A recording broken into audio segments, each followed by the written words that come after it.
Bom, pessoal, eu gostaria de agradecer por vocês estarem aqui presentes, ouvindo-nos sobre essa live aqui, onde a gente vai abordar um pouquinho da relação de intermediação de venda automotiva.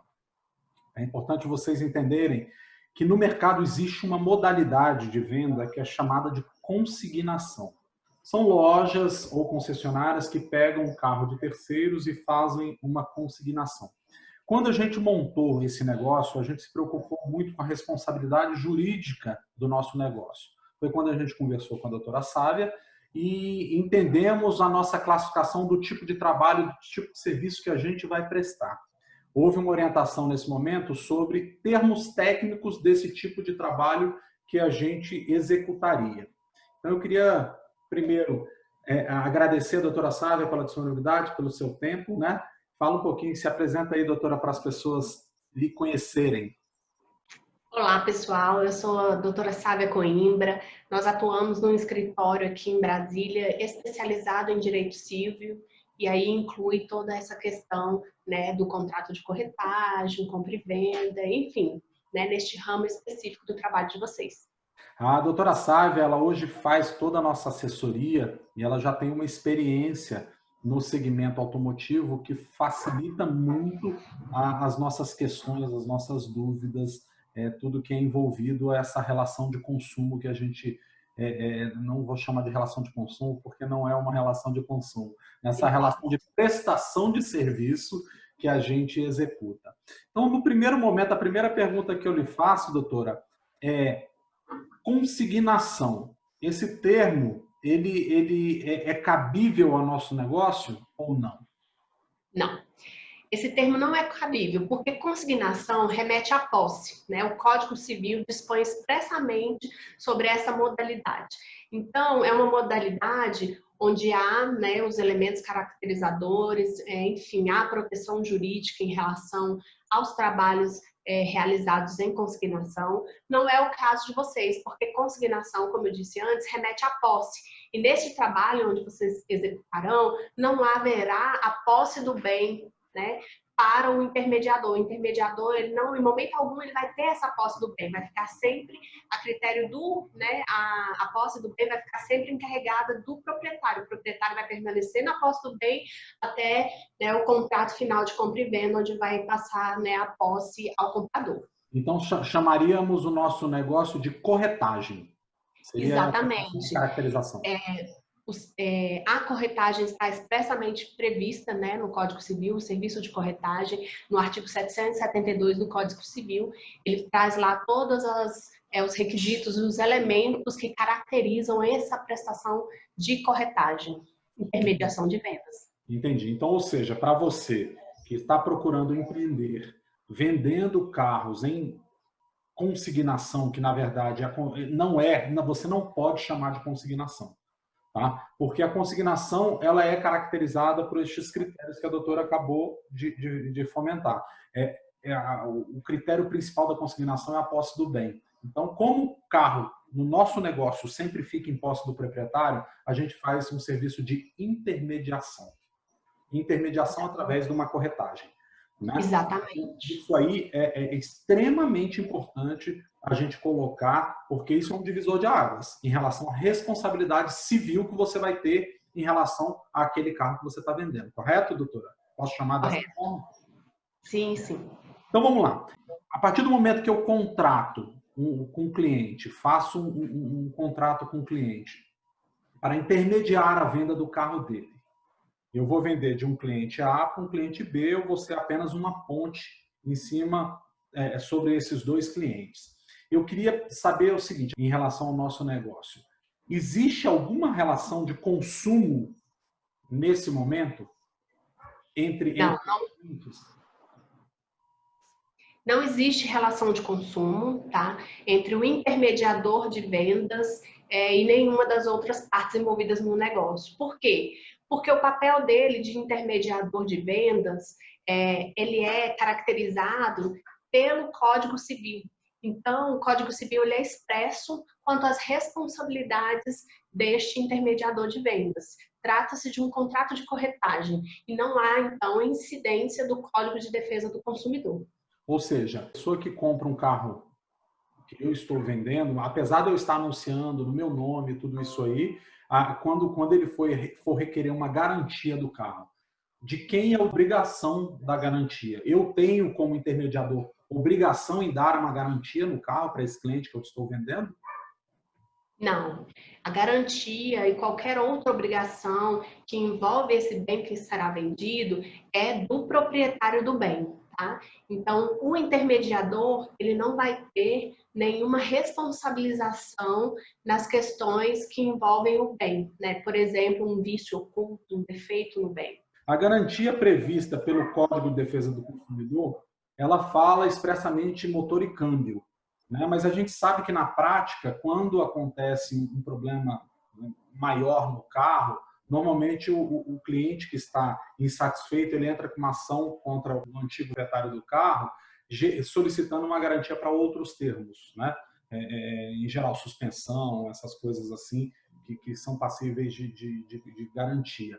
Hoje em dia, os juízes, a cabeça do juiz a gente nunca sabe o que ele pensa, porque eu sei que existe a lei, mas existe, né, todo um fato a ser pensado, a ser, né, determinado por ele em relação àquilo, ao pedido de uma pessoa em relação à garantia. Como é que funciona isso na prática? É motor em câmbio ou ela pode ser estendida? Na prática está acontecendo como isso?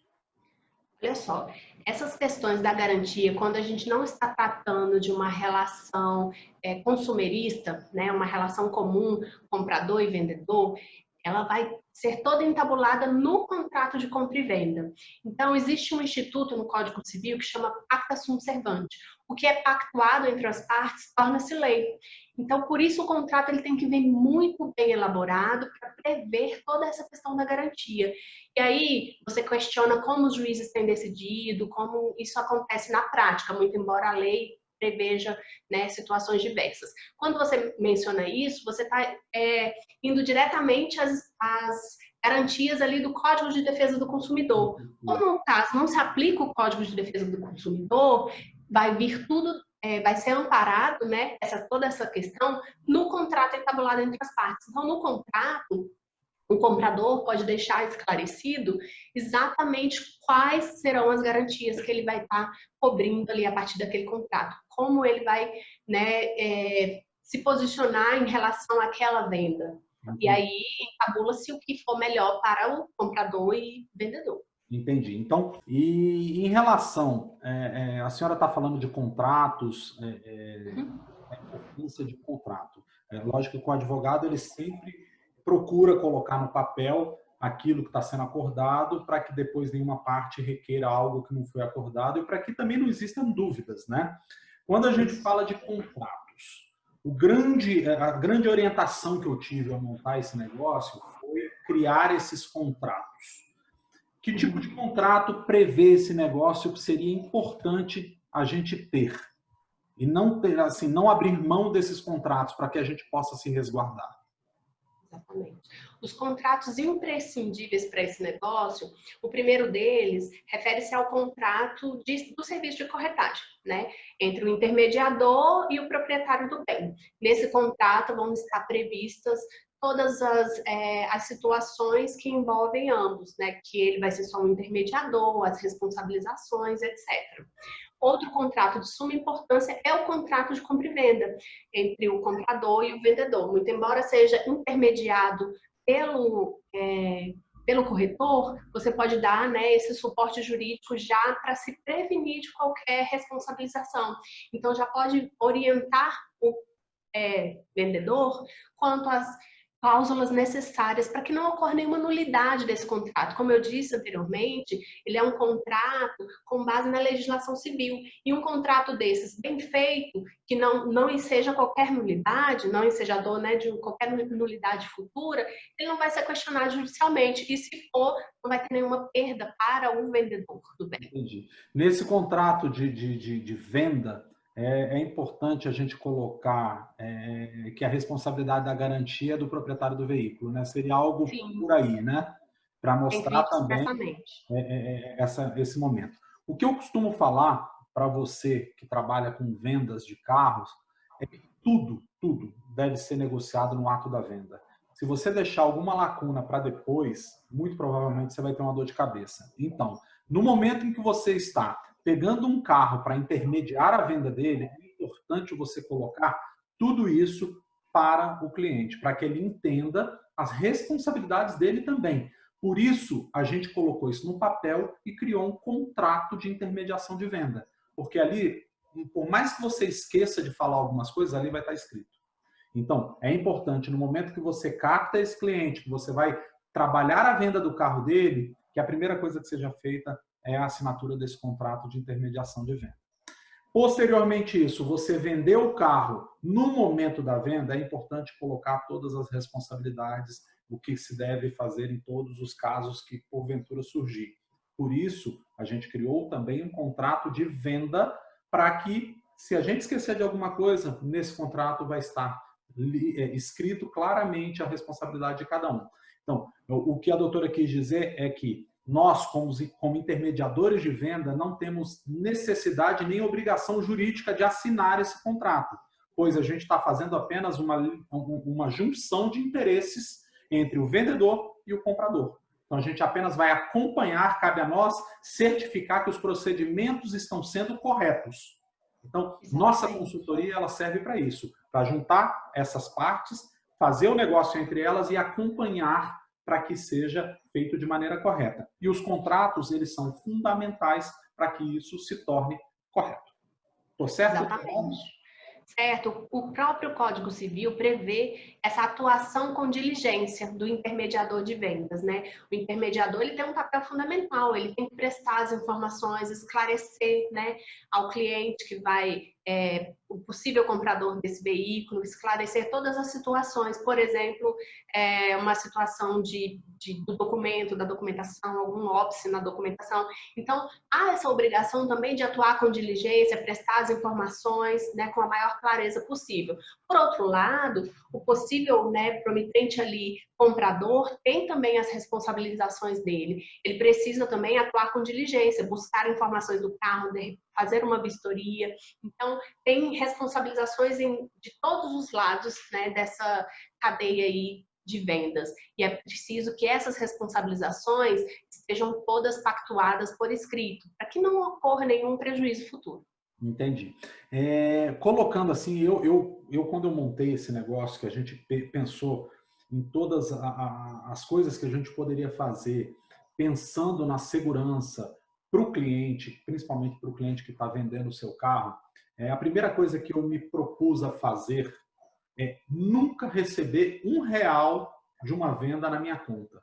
Isso eu pensei, assim, sem pensar na parte jurídica da coisa. Eu pensei apenas como uma questão de honestidade, de mostrar boa fé o tempo inteiro para o cliente que eu estou, que me contratou. Mas isso tem uma questão jurídica também envolvida nisso aí, né, doutora? Sim, tem uma implicação jurídica, sim. Se você é só um intermediador de vendas, no momento que você recebe qualquer valor, você descaracteriza esse instituto jurídico. E aí você passa a posse do valor. E aí você entra na cadeia. Então, o interessante é que você não receba qualquer valor, que realmente os valores sejam repassados diretamente do comprador, né, para o proprietário do bem, para que não descaracterize aí o papel do intermediador de vendas. Entendi. Quando conversei com algumas pessoas que eu estou treinando, que eu estou ensinando a trabalhar com a consignação virtual, eles me perguntaram, a primeira pergunta que eles me fizeram, e falaram, mas se eu não recebo nada na minha conta, e se a pessoa que me contratou não quiser me pagar a minha comissão?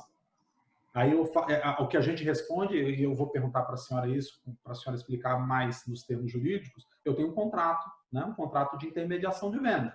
E ali existe uma cláusula prevendo o que a gente pactuou de comissão perante a venda daquele carro. O que eu posso fazer com esse contrato, doutora? Você pode elaborar um contrato com todos os institutos jurídicos capazes de fazer com que esse contrato se torne um título executivo. Então, o Código Civil e o Código de Processo Civil, eles deixam expressamente mecanismos, né? Eles trazem mecanismos para dar segurança jurídica aos contratos. E a partir deste contrato, tornando-se um título executivo, você vai executá-lo, ou seja, na hora de perseguir esse crédito, você não vai ter que ingressar com todo aquele procedimento do rito comum, testemunhas, provar direito, audiência, nada disso. Ele se torna diretamente um título executivo, né, como um cheque. Trocando em miúdos, seria como um cheque. O devedor vai ser intimado para pagar a quantia devida. Então, o processo é bem menor e aí já passa diretamente para a expropriação de bens, caso não haja o pagamento voluntário da quantia devida. Entendi. Então, esse tipo de processo aí é um processo onde eu não tenho audiência, né? Não é isso? Isso, não tem audiência. Eu tenho apenas a cariação do processo ali, dos termos ali do contrato pelo juiz, aquele negócio, talvez um prazo para defesa da pessoa, né, que eu estou ingressando com a ação, e no máximo é execução mesmo. Isso. Ele é um processo de um rito bem mais simples, sumário, né, do que a gente costuma dizer.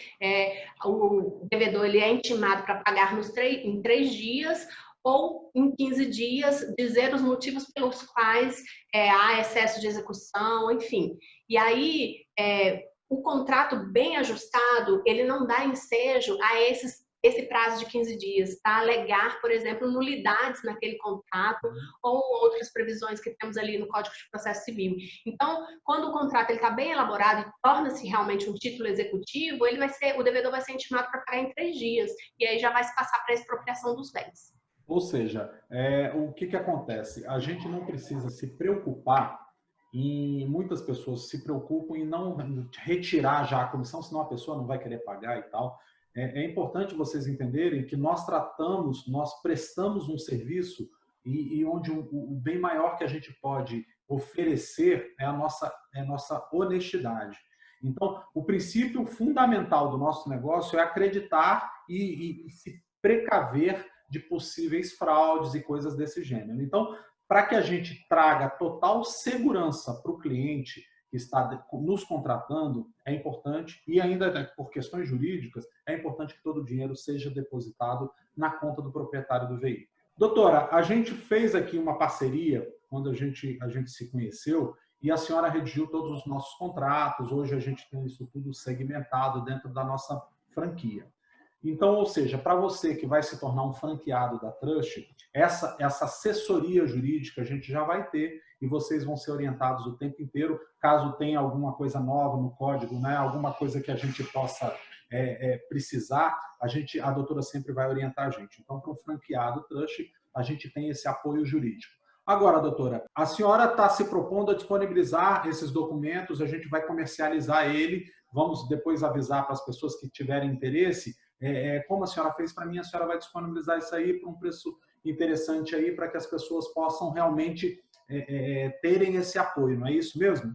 Sim, exatamente. Então, a gente vai deixar os contatos da doutora Sávia para quem quiser ter acesso a esses contratos e poder passar a trabalhar de uma maneira segura perante a lei, a gente vai disponibilizar esses contratos para vocês comprarem, adquirirem, baixarem ele aí nas nossas plataformas.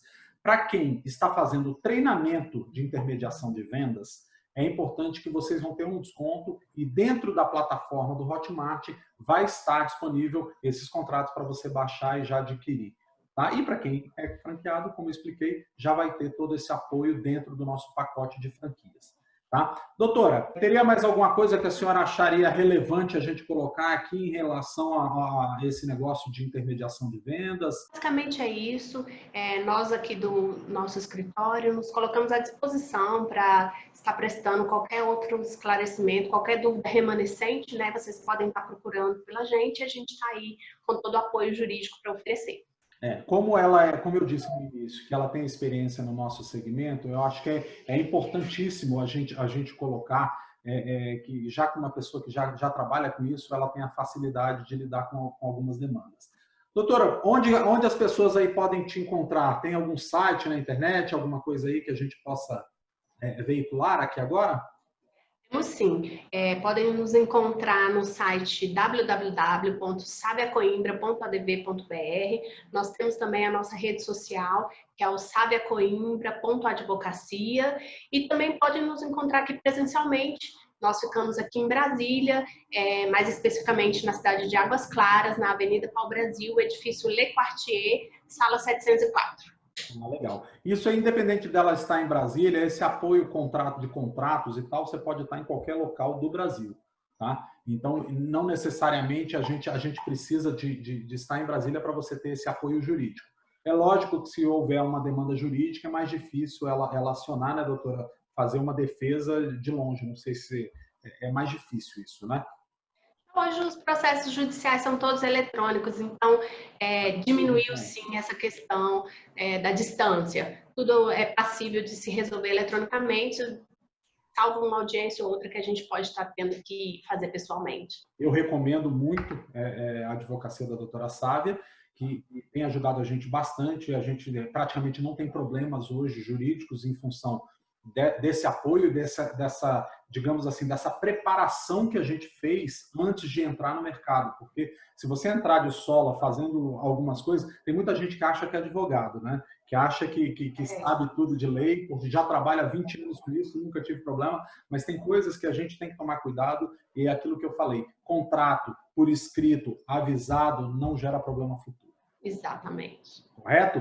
Então vamos lá. Eu agradeço a vocês pelo tempo aqui. Doutora Sávia, muito obrigado pela sua disponibilidade aí. Eu acho que deixou bastante claro algumas coisas importantes aqui. Meu telefone não para de tocar. Isso aí são vendas, se Deus quiser.